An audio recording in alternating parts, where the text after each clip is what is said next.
दोस्तों, ऑपरेशन सिंदूर के दौरान पाकिस्तान की मदद करने वाले तुर्की को सबक सिखाने की मांग भारत में जोर पकड़ी थी और अब लगता है कि भारत सरकार ने इस ओर काम करना शुरू कर दिया है। खबर है कि तुर्की के दुश्मन देश ग्रीस को भारत ने long range land attack cruise missile देने की अनौपचारिक पेशकश की है। यह खबर ग्रीस से आई है।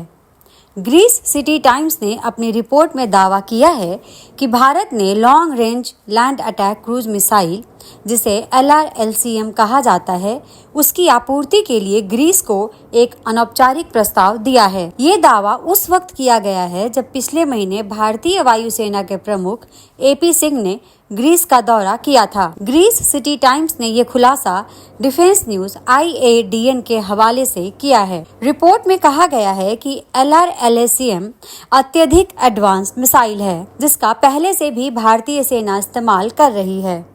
दावे के मुताबिक ग्रीस की राजधानी एथेंस में आयोजित डिफेंस एग्जीबिशन में भारतीय प्रतिनिधियों ने ग्रीस को अत्याधुनिक हथियार प्रणाली LRLCM की अनौपचारिक पेशकश की। हालांकि ये ऑफर फिलहाल आधिकारिक नहीं है, लेकिन अगर ग्रीस दिलचस्पी दिखाता है तो भारत ग्रीस को एयरबेस उड़ाने में माहिर मानी जाने वाली मिसाइलें ग्रीस को सौंप सकता है। इस रिपोर्ट के सामने आने के बाद तुर्की में खलबली मचना लाजिमी था। तुर्की के एक मीडिया संगठन ने इन रिपोर्टों का हवाला देते हुए कहा कि ये लोग तुर्की को निशाना बनाएंगे। आपको याद होगा, भारत के खिलाफ पाकिस्तान की मदद के लिए तुर्की ने अपने लड़ाकू ड्रोन भेजे थे। इसके अलावा तुर्की एयरफोर्स के अधिकारी पाकिस्तान पहुंचे थे और तुर्की की नौसेना ने अपना एक युद्धपोत भी पाकिस्तान की मदद के लिए भेजा था। तभी से हर भारतीय के मन में तुर्की को सबक सिखाने की छटपटाहट देखी जा रही थी। आइए अब जानते हैं कि यह क्रूज मिसाइल है क्या।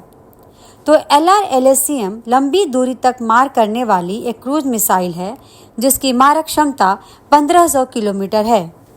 इसके अलावा ये मिसाइल अपने साथ परमाणु वॉरहेड ले जा सकती है और पिन पॉइंट एक्यूरेसी और हाई मैन्यूवरेबिलिटी के साथ हमला करने की अपनी खासियत की वजह से इसे एक गेम चेंजर मिसाइल माना जाता है। रिपोर्ट्स के मुताबिक इस मिसाइल से ग्रीस काफी आसानी से तुर्की के एयरबेस, रडार इंस्टॉलेशन और एयर डिफेंस सिस्टम को निशाना बना सकता है। मिसाइल टेक्नोलॉजी के मामले में भारत को माहिर माना जाता है और LRLCM को भारतीय रक्षा अनुसंधान और विकास संगठन ने डेवलप किया है।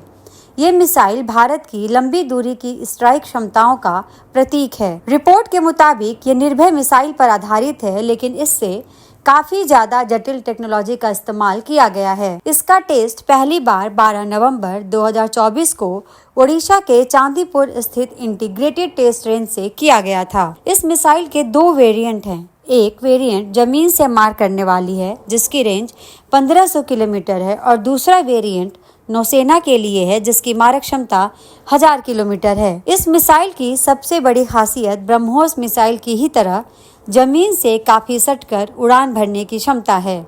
यानी इसकी सबसे बड़ी ताकत इसका लो फ्लाइट प्रोफाइल है, जो इसे दुश्मन की रडार प्रणाली से छिपकर मार करने में सक्षम बनाता है। रिपोर्ट्स के मुताबिक LRLCM की खास बात यह है कि यह जमीन आधारित मोबाइल प्लेटफॉर्म्स, नौसैनिक युद्धपोतों और भविष्य में एयर लॉन्च वेरिएंट से भी लॉन्च की जा सकती है। ग्रीस सिटी टाइम्स ने कहा है कि अगर ग्रीस भारत से ये मिसाइल खरीदता है तो इससे ग्रीस को अपने दुश्मनों के खिलाफ काफी गहरी स्ट्राइक क्षमताएं हासिल हो जाएंगी और पश्चिमी हथियार प्रणालियों पर इसकी एक तरफा निर्भरता कम हो जाएगी। इसके अलावा ये डील इंडो पैसिफिक में ग्रीस की जियोपॉलिटिकल स्थिति को मजबूत करेगा। ग्रीस फिलहाल पश्चिमी हथियार सिस्टम, खासकर अमेरिका और फ्रांस पर काफी हद तक निर्भर है, लेकिन भारत के साथ यह संभावित डील ग्रीस को एक ग्लोबल साउथ सैन्य शक्ति के साथ जुड़ने का मौका देती है, जो न सिर्फ सामरिक संतुलन को नया आकार दे सकती है,